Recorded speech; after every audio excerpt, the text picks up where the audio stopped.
السلام علیکم محترم عزتمنو قدرمنو مسلمانانو ورونو امید لرم چې جوړ او روغ به او د صحت جامع بمبرتن باندې محترم حوا د نفس او خواهشات او دغه غفلت انسان د الله تعالی نه غافل کوي. یعنی د انسان د پر حجاب عن الله اتباع النفس حوا ده چې کله انسان د نفس د خواهشات او د مقتضا مطابق چلیږي بیا به هغه د پاره حجاب د الله تعالی نه ګرځي. ځکه الله تعالی فرمایي افمن اتخذ اله هواه، کم چا چې د نفس خواهشات مطابق د هغه د اقتضا مطابق ژوند زندگی شروع کړه، یعنی خپل نفس خدای وګرځاوه، دغه نفس چې څو ورته وایي د هغه د اقتضا مطابق چلیږي، د هغه د اقتضا مطابق روان وي. واضله الله على علم، د علم سره د علم نه الله دې موساتي. کم څوک چې علم ولري هغه چې ګمراه سي هغه چې وشه کیږي، هغه لارې حق ته اړول بیا ډیر سخت او ډیر مشکل. ځکه دغه ګمراهي د کېدل دغه د علم باوجود وي چې د نفس د خواهشات او اقتضا مطابق وچلېدي، د علم مطابق به دغه علم هم لري، دغه باوجود به انسان گمراه کیږي. انسان به د الله تعالی د کار او د غضب مستحق ګرځي.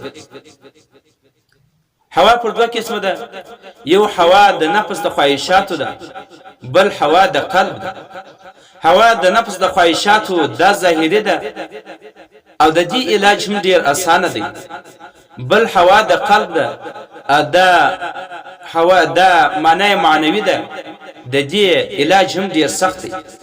دا داسې دی لکه کینسر نه علاج مرض چې د هغه مرض علاج ډیر سخت وي. حوا د نفس یعنی ښه پوشاک، ښه لباس، ښه قصر ماړی، ښه موټر، ښه خوراک او پیسې، دغه شیشتانه غواړي چې ښه کالي واغونده او ښه بنګله ځان ته جوړه کړه، په ښه موټر کې سپریږه، ښه خوراکونه کوه. هوا نفس د انسان صدا غواړي. د دې ختمېدل هم ډېر اسانه دي چې انسان د صحابه کرامو سره د اولیاء کرامو سره ناسته ولاړه شروع کړي، دغه صحبت شروع کړي او د طلباو سره وسیږي، د طالبانو سره مجلس شروع کړي، دغه سره ناسته ولاړه استوګنه کوي، د هوا او نفس خپل ختمېږي. د دې ختمېدل ډېر اسانه دي. بل هوا القلب ده. هوا القلب په انسان کې حب د جاه دی، حب د عزت دی.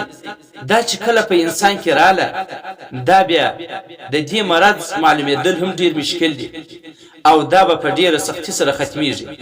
یعنی یو سړی د ډیر عزتمن دی، په خلکو کې مشهور دی او هیڅ کله به دی داسې عمل نه وکړي چې د خلکو د نظرونه دی وغورځېږي.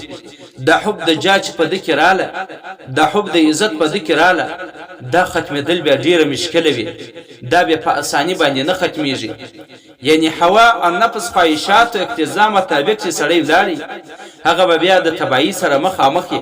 په دنیا کې به هم تباهي، په دنیا کې به هم ناکامه وي، په آخرت کې به هم د تباهي سره مخامخ وي، په آخرت کې به هم د ناکامۍ سره مخامخ وي، د تباهي سره به مخامخ وي. باید د خواهشاتو مطابق د اقتضا مطابق موږ نه وچلیږو، د الله او د رسول د حکم مطابق وچلیږو. که چیرې څوک دا ختمول غواړي هغه دی د صحابه کرامو سره صحبت اختیار کړي، دغه نه د ذکر واخلي، بیا د هغه ذکر کوي، دغه سره هغه په سره دغه د ذکر سره به د تزکیه د نفس راسي. کله تزکیه د نفس رااله بیا به خود او دی د الله او د رسول د اقتضا مطابق چلیږي، د هغه نه علاوه به دی هیڅ کله یو قدم هم نه